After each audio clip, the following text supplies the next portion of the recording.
Hello friends, today we are going to discuss a very interesting topic and that is pronunciation. મિત્રો આજે ઉચ્ચારને લગતો એક topic જોવા જઈ રહ્યા છે અને ખૂબ જ ઇન્ટરેસ્ટિંગ છે. So let's gate started. ચાલો આપણે જોઈએ કે ઈડી એટલે જે ક્રિયાપદને છેડે ઈડી આવતા હોય એવા અંતવાળા શબ્દોનો ઉચ્ચાર શું થાય. અલગ અલગ 3 ઉચ્ચાર થશે. કેટલાકનો ઉચ્ચાર ઈડ થશે, કેટલાકનો ઉચ્ચાર ટ થશે અને કેટલાકનો ઉચ્ચાર ડ થશે. ખાસ આમાં કન્ફ્યુઝન હોય છે કે આમાં ડ ઉચ્ચાર કરવો, ટ કરવો કે ઈડ કરો. તો એના વિશેનો ખાસ એક ઇમ્પોર્ટન્ટ રૂલ આપણે જોવા જઈ રહ્યા છીએ મિત્રો. હવે જે ક્રિયાપદને છેડે ડીઈડી અથવા ટીઈડી આવતું હોય એનો ઉચ્ચાર છેલ્લે ઈડ થાય, ક્રાઉડીડ થાય. શું થાય એનો ઉચ્ચાર? ક્રાઉડીડ. સિલેક્ટેડ થાય, ટીડ. આપણે સિલેક્ટેડ કહેતા હોય છે પણ સિલેક્ટેડ નહીં, સિલેક્ટેડ કરવાનું. વિઝિટેડ થાય, શું ઉચ્ચાર થાય? વિઝિટેડ. વિઝિટેડ નહીં પણ વિઝિટેડ. ઇન્ટરેસ્ટેડ, રસપ્રદ. કલેક્ટેડ એટલે ભેગું કરેલું. એડમિટેડ એટલે કબૂલ કરેલું. વોમિટેડ એટલે ઉલટી થઈ હોય એવું. ટેસ્ટેડ એટલે ચકાસેલું. વેસ્ટેડ એટલે વેસ્ટ ગયેલું. ઇન્વાઇટેડ એટલે આમંત્રણ આપેલું. નીટેડ એટલે ગૂંથણ કામ કરવું. કે સાયલેન્ટ છે, કે એના આવતા હોય ને તે હંમેશા કે સાયલેન્ટ હોય. નો, નોલેજ, નોલેજેબલ પર્સન એ બધામાં કે સાયલેન્ટ હોય છે. એટલે નીટેડ એટલે ભરત ગૂંથણ કરેલું. સ્ટડીડ એટલે અભ્યાસ કરેલો. બધામાં છેલ્લે જો ને તો ટીઈડી હશે અથવા તો ડીઈડી હશે. ઓકે, તો એ બધાનો ઉચ્ચાર ઈડ કરવાનો છે, એડ નહીં મિત્રો, યાદ રાખજો. ત્યાર પછી કોઈ ક્રિયાપદને છેડે ઈડીની આગળ કે P F C H S H G H અને સી આવતા હોય તો એનો ઉચ્ચાર ટ કરવાનો.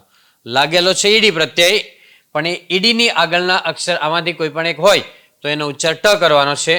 જો બેસ્ટ, શું ઉચ્ચાર કરવાનો? Best. Laughed, chased, booked, decreased, walked, talked, liked, dropped, slipped, stopped. આ ટ ઉચ્ચાર થાય છે પણ ઝડપથી થતો હોય એટલે અડધો ટ અથવા ખોડો ટ એવું લાગશે. બેસ્ટ એટલે પાયાનું. લાફ્ટ એટલે હસો હતો. ચેજ એટલે પીછો કર્યો હતો. બુક્ડ એટલે બુકિંગ કરાયું હતું. ડિક્રીઝ એટલે ઘટવું. વોકડ એટલે ચાલ્યો હતો. ટોક એટલે વાત કરી હતી. લાઇક્ડ એટલે ગમ્યું હતું. ડ્રોપ એટલે પડતું મૂકવું. ખેલાડીને કોઈ ડ્રોપ કરી દે એટલે એને ટીમમાંથી ન લે એને પડતો મૂક્યો છે.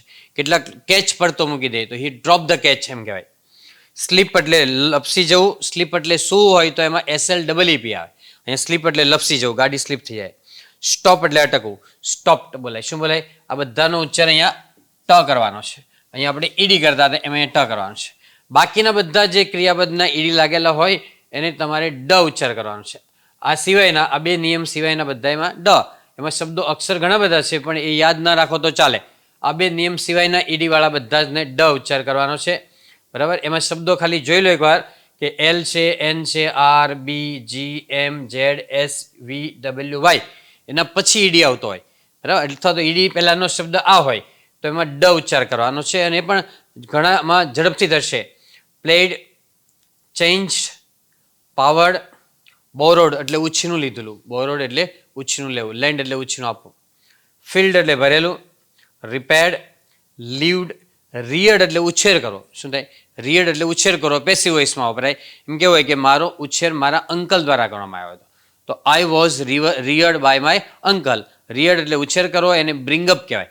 બ્રિંગઅપનું ભૂતકાળ બ્રોટઅપ કહેવાય. બીજો મિનિંગ બ્રિંગઅપ એટલે ઉછેર કરો. લવડ એટલે ચાહતું. સેવડ એટલે બચાવ્યું. યુઝડ એટલે ઉપયોગ કરેલો. વેલકમ્ડ એટલે આવકાર્ય હતું. ટ્રાઈડ એટલે પ્રયત્ન કર્યો હતો. કેરીડ એટલે ઊંચકીને લઈ જવું. ટ્રાવેલ્ડ એટલે મુસાફરી કરી હતી. રોબ્ડ એટલે લૂંટ્યું હતું.